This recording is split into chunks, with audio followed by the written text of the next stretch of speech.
Pois bem, meus amigos, é um prazer tê-los conosco para continuarmos o tratamento da disciplina Direito Processual Penal. Neste 30º encontro, continuaremos o tratamento das medidas assecuratórias.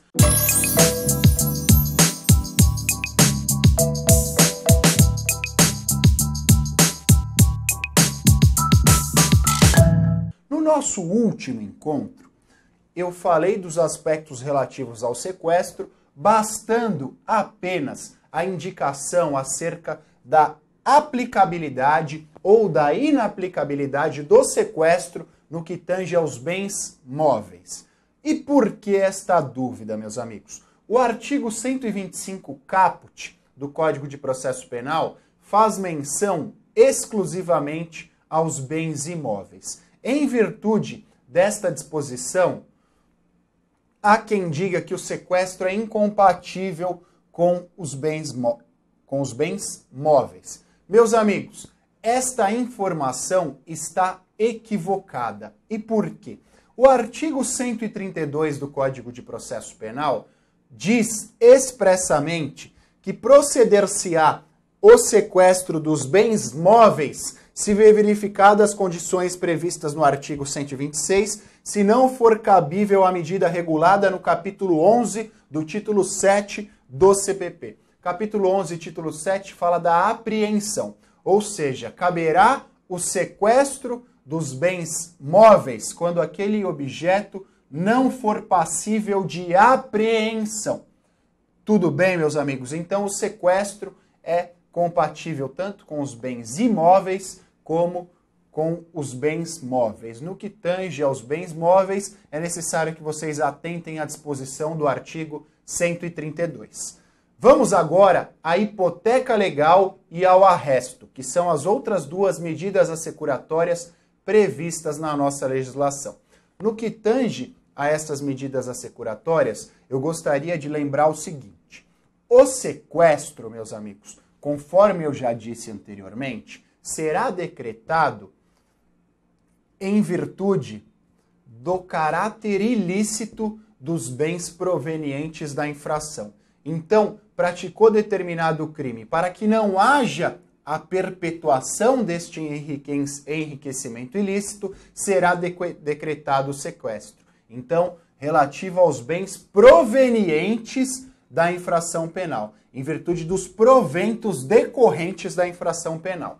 No que tange ao arresto e à hipoteca legal, a dinâmica será diversa. E por que a dinâmica será diversa? Tanto o arresto como a hipoteca legal têm natureza de direito real de garantia. E por que direito real de garantia?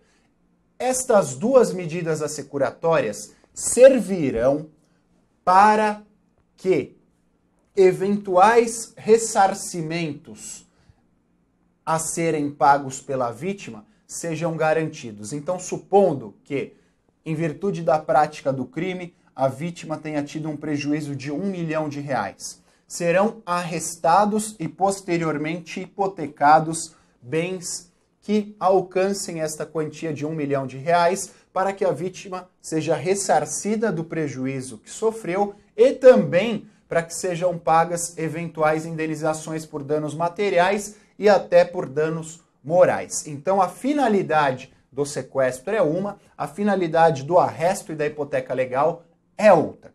Falando em primeiro lugar do arresto.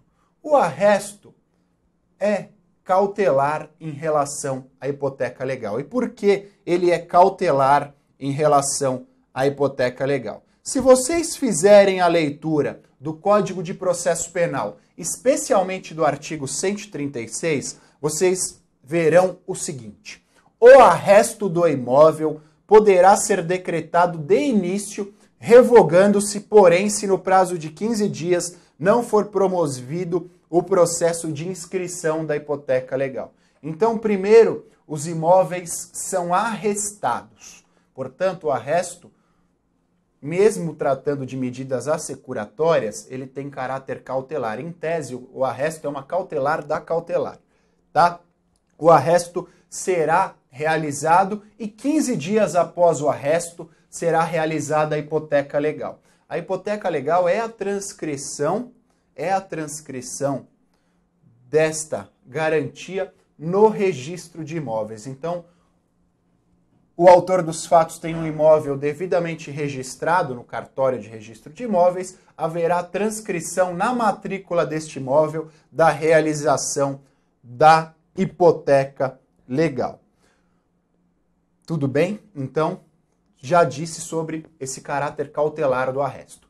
Falando especificamente do Instituto da Hipoteca Legal. A hipoteca legal só é aplicável em relação aos bens imóveis. Nesta circunstância, a hipoteca legal só é aplicável em relação aos bens imóveis. Ademais, meus amigos, é necessário que vocês saibam o seguinte: a hipoteca legal, ao contrário do sequestro que já foi estudado, é incompatível com a decretação de ofício. Eu disse a vocês, o sequestro pode ser decretado de ofício ou através de pedido das partes. A hipoteca legal não. A hipoteca legal depende de pedido da parte interessada ou do Ministério Público. Ela não será decretada de ofício. Tudo bem, meus amigos? No que tange ao momento para que seja requerida a hipoteca legal, nós temos aí uma certa divergência. Por quê? Há quem diga que a hipoteca legal só pode ser decretada na fase do inquérito policial, ao passo que há quem diga que a hipoteca legal pode ser decretada tanto na fase do inquérito policial como também na fase judicial. Meus amigos, prevalece o segundo entendimento. Ainda falando da hipoteca, diz o artigo 134 do Código de Processo Penal: a hipoteca legal sobre os bens imóveis do indiciado poderá ser requerida pelo ofendido em qualquer fase do processo, desde que haja certeza da infração e indícios suficientes de autoria. O artigo 134 já responde essa questão da divergência, porque a hipoteca legal sobre bens imóveis do indiciado poderá ser requerida pelo ofendido em qualquer fase do processo. Há quem diga que fase do processo só a partir do recebimento da denúncia. Então, é possível a hipoteca legal na fase judicial. Também é possível na fase pré-processual. Eis a razão da divergência. Prevalece, então, que ela cabe na fase pré e na fase processual. Outra questão diz respeito aos bens imóveis pertencentes ao ofendido. No que tange aos bens imóveis, já mencionei a vocês o fato de que a hipoteca legal só é compatível com os bens imóveis. No que tange aos bens do ofendido, é necessário que eu faça uma menção, mesmo que sucinta, ao princípio da individualização da pena. E por que ao princípio da individualização da pena? A pena não passará da pessoa do condenado, tanto os efeitos penais como os efeitos extrapenais. Então, supondo que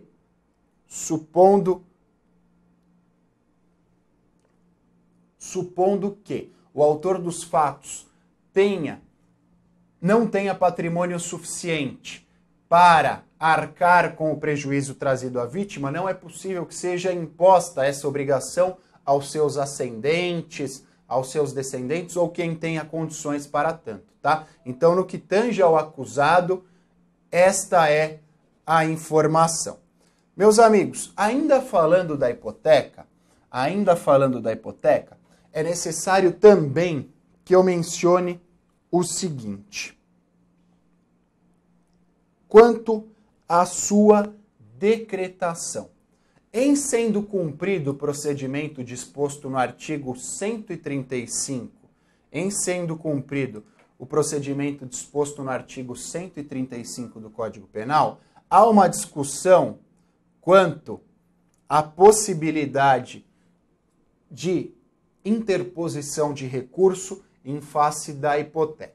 Por quê? Diz o artigo 135, pedida a especialização mediante requerimento em que a parte estimará o valor da responsabilidade civil e designará e estimará o imóvel ou imóveis que terão de ficar especialmente hipotecados, o juiz mandará logo proceder ao arbitramento do valor da responsabilidade e a avaliação do imóvel ou dos imóveis. Parágrafo 1º, a petição será instruída com as provas ou indicação das provas em que se fundar a estimação com relação aos imóveis que o responsável possuir ou, se outro tiver, além dos indicados no requerimento, com os documentos comprobatórios do domínio. O parágrafo 2º fala do arbitramento do valor da responsabilidade e assim sucessivamente. Meus amigos, ainda falando da hipoteca, meus amigos, eu já mencionei a vocês a questão da impossibilidade de decretação de ofício, ou seja, só haverá a decretação da hipoteca através de pedido das partes, tá? E a hipoteca, eu já havia dito, reitero, diz respeito à garantia dos prejuízos oriundos da infração penal. Gostaria de mencionar também que hoje, no artigo 397 do Código de Processo Penal, há a possibilidade de o juiz criminal arbitrar na sentença o valor mínimo da condenação. A hipoteca, por óbvio, servirá também como garantia do pagamento deste valor mínimo relativo à condenação, tá? Falando rapidamente agora sobre o arresto, eu já havia mencionado o arresto num primeiro momento, vou reiterá-lo agora tratando das informações específicas. O arresto, que é cautelar em relação à hipoteca, pode ser decretado a qualquer momento, mas ele tem um prazo máximo. Por que tem um prazo máximo? Decretado o arresto em no máximo 15 dias, é necessário que seja cumprida a hipoteca legal, sob pena deste arresto perder os seus efeitos, ou seja, haverá revogação deste arresto. No que tange ao procedimento tanto da hipoteca legal quanto do arresto, são procedimentos incidentes, portanto, serão autuados em apartado ao processo principal. E tanto o arresto como a hipoteca legal serão levantados se ao final sobrevier absolvição do réu em sentença irrecorrível ou se houver a extinção da punibilidade na forma do artigo 107 do Código Penal. Na aula passada eu já havia mencionado essa circunstância, devo reiterá-la. Nem todas as hipóteses de extinção da punibilidade previstas no artigo 107 do Código Penal produzem efeitos extrapenais, efeitos na esfera civil. Então, nem todas as hipóteses lá previstas ensejarão o levantamento do arresto ou da hipoteca legal. E também a questão do artigo 142 do Código de Processo Penal, que diz que compete ao Ministério Público a realização das medidas assecuratórias quando o ofendido for pobre. Meus amigos, nesta circunstância, o Código de Processo Penal é de 1941. Nós temos hoje a Defensoria Pública. Então, o entendimento é o seguinte: estas medidas só serão tomadas pelo Ministério Público nos locais onde a Defensoria Pública não esteja estruturada. Se houver Defensoria Pública, competirá a ela a realização destas medidas. No que tange, meus amigos, no que diz respeito a estas medidas assecuratórias, nós as tratamos nestas duas aulas, 29ª e 30ª. Passaremos, a partir de agora, ao tratamento das provas no processo penal, o que será feito no nosso próximo encontro. Até lá, um abraço. Valeu, tchau!